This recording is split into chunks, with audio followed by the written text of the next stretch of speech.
appuntamenti in agenda per domenica 28 dicembre. Al Santuario Nostra Signora della Guardia fino al 18 gennaio prosegue la mostra permanente dei presepi con oltre 200 provenienti da diversi paesi del mondo. In esposizione anche le opere del concorso Il mio presepe, che ha coinvolto scuole, associazioni e numerosi cittadini. Orari dalle 9:30 alle 12:30 e dalle 14:30 alle 16:30. Il gruppo fotografico Chiavari anche quest'anno organizza una mostra fotografica nel periodo natalizio.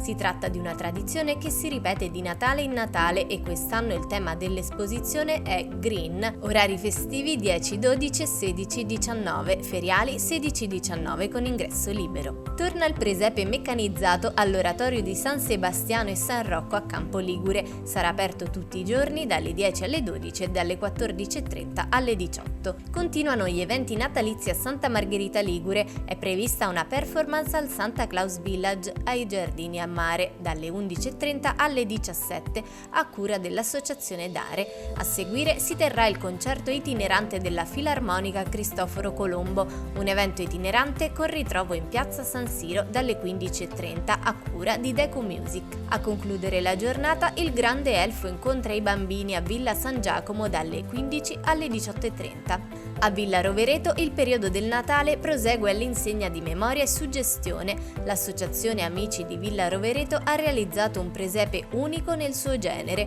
Quest'anno la scena sacra si intreccia con l'antica miniera di Libiola. Le visite si tengono dalle 14:30 alle 17:30 alla cappella nella frazione di Sestri Levante. A Cogorno l'associazione Accademia della Ciappa presenta la 21ª edizione del presepe a tema Porte aperte alla pace. L'esposizione si tiene alla chiesa di San Bartolomeo e il presepe sarà visitabile tutti i prefestivi e festivi dalle 15 alle 18. Alle 15 a Castel Dragone, teatro e sempre Epifania anche a Natale, un laboratorio per bambini dai 6 anni in su a cura del comune.